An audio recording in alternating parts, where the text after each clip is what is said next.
wrote this new, so I'm giving a presentation for adults now because I think adults need to learn stuff. Yes. About how our brains work and things. So I did a kind of like, it's not a deep dive at all, but I did as much research as I could into like e-learning but specifically the amount that people are learning.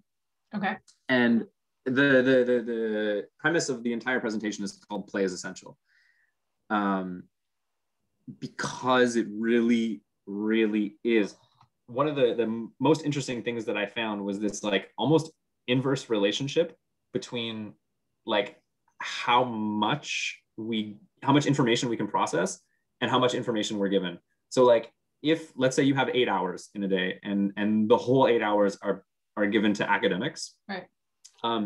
Your capacity for retention significantly decreases because you're not being physically active and because there's too much information. So the more you put in, it's like you're reducing the size of the cup, which is the amount of retention you have, but you're also filling it more at the same time.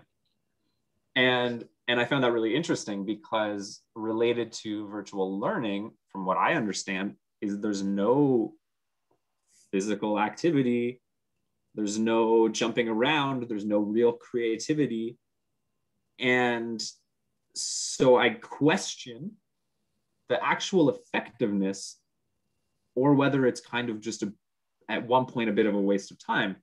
And like are you actually retaining this information if we're getting so much, and like right. Sure, all of the information is there, but like how much of it are you actually like really, really like concretely taking with you? And if you're not, then what's the point? We're doing this. Yeah, I see the benefits of. I see there are benefits for e-learning. And I would also say that applies to being in school too. Because if you're just sitting in 100%. No. So it wasn't even like, the only reason that I mentioned it is because I kind of saw a little bit of a similarity. Yeah. But I think it's an issue overall. Definitely. Like over the past 20, 30 years, the amount of unrestricted play that we've gotten has severely declined. And so that's why this presentation is for adults who are in positions of power, who hold the responsibility to increase the amount of time that we're playing. Yes. And like being physically active and being crazy and wild and just like, human, abundantly human. Yes. All the beautiful words from from Rapallo Circle Project that I loved all those words on your page. So I would say with my kids, they've got really good creative teachers for this online learning we have. Cool. And my son, so in grade 8, it's a bit harder because they're older and, cool. They're cool.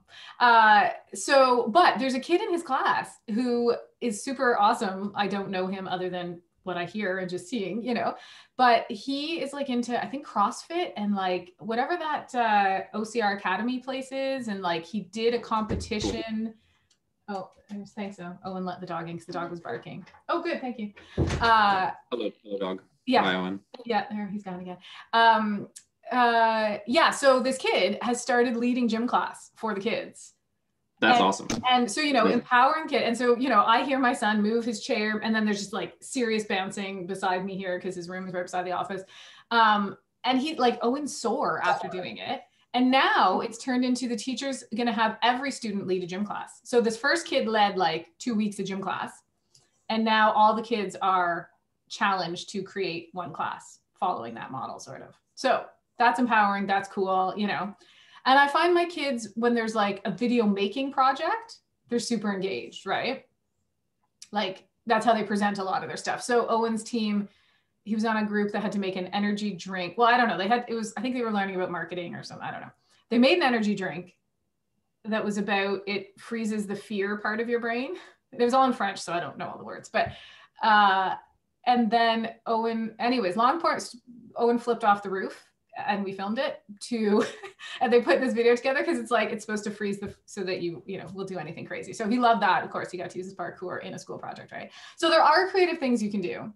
And my daughter's teacher, she's amazing. She is always doing scavenger hunts. So like they were talking about grams, run around the house and find all the products that are measured in grams, so Hazel's like throwing open the kitchen and they come back and then they have to show up, so those are good. There's good.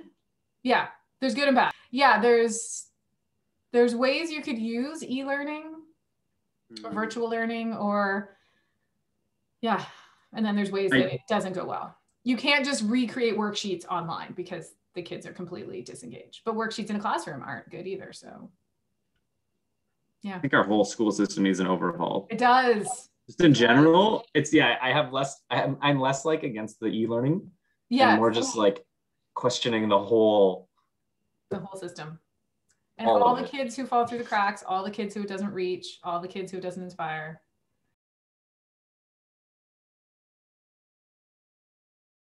What else did I say? Oh yeah, okay, hold on. I have so much. Okay, so I'm gonna send you about Gabe Vertelli. Yes. You'll just love him. He wrote a book called 50 Dangerous Things You Should Do with Your Kids. Awesome. I want to read that book. Yeah. 50 Dangerous Things You Should Let Your Kids Do. And I'll send you, so we interviewed him. I did put the 5 clips of our interview up with him. I'll share it with you. It's amazing. So I'll just share you like, here's a Gabe Vertelli list. This is like, okay, so one of the biggest premises in this presentation that I'm giving to adults is to like make time for risky play. Yes. So let kids get hurt. Yeah. Yeah. And I feel like one of the biggest criticisms I'm going to receive is like, but you don't have kids, dude. And I'm going to be like, okay, fair enough. Gabe Vertelli doesn't have kids. Gaber does not have kids. That's part of his point. He's like, I don't have kids, but I was that cool uncle that, so he was a computer engineer, I think. Some kind of engineer. And he just tinkered. He just did because he loved it. And he would find that his friends, I mean, I'm ruining for you because you'll see this in the video, but his friends would find excuses to like stop by and like push their kids towards him to be like, go see what Gaber's working on. Because the parents, you know, kind of saw that their kids should play with power tools and should, you know, but they didn't know how to do it because they lost that knowledge. They should climb trees and like get stuck in them and then be like, they can't get out. And then you'd be like, no, you can. Yeah, let's think. And they're like, yeah. The other day, Owen and I built a snow pile and he wanted to jump off the roof and his father thought that was a little bit too dangerous because he might break the eaves trough and slip and hurt himself, but also break the eaves trough. So that costs money to repair. We live in Canada, like humans don't. Yeah, Dennis is like, it's slippery up there. Yeah, I don't think it's a good idea. So we set up our like whatever 8-foot, 10-foot ladder, and I let him flip off the top of the ladder. So I sat out there for like an hour holding this ladder for him. Yeah. And at one point in time, when he tried to backflip, I didn't watch it because I was sitting on the ladder facing the other way. But his friend Aaron was over, and Aaron's like, "Yeah, he almost knocked out his teeth. I guess he backflipped, but he had to put his hands down and turn it into a back handspring because he was about to hit the." Because the ladder comes this way. Yeah, the ladder went that way. Yeah, right. Ooh. Yeah, I wasn't watching, luckily. And yeah, Owen's like, I saved it, but I won't try that again. I'm like, okay, good.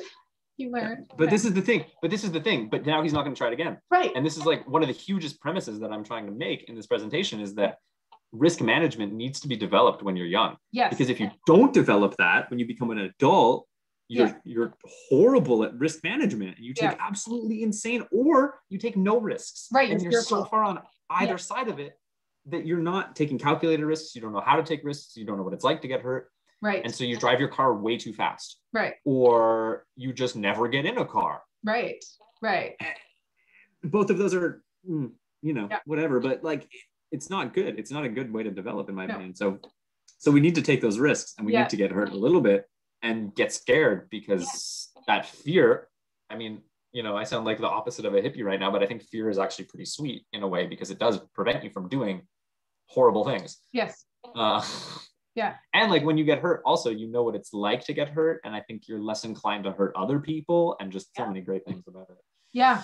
Yeah. It does feed. I really think all of this feeds into bullying too, because if like, I see this with Owen, especially now that he's 13 and his friend Anil, who I've talked about, like the only way I can describe with Owen is he starts like, I can see him like just vibrating. Like there's just this energy and I can tell, and we're in a pandemic, so it's a different world. And I'm like, I have to take him somewhere and I have to give him something that is a little bit scary for him and that potentially he could get hurt. And he needs to go do that right now because he's just going to explode otherwise. So, we went on a hike and we let them climb up this really high thing over in Gatineau. This was before lockdown.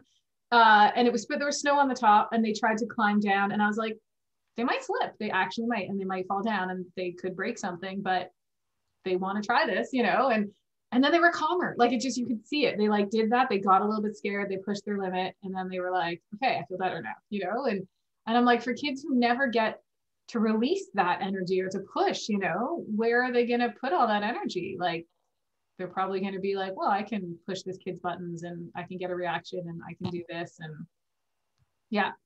I often think the kids who bully have huge leadership potential, just not put to the right use, right? There's nobody, because we've bubble wrapped them and which is also what I'm trying to do with World Changing Kids. Like, of course, let's give an 8-year-old a leadership role. Why not? At the level that they can handle. Like, don't talk down to them. Give them something real to do.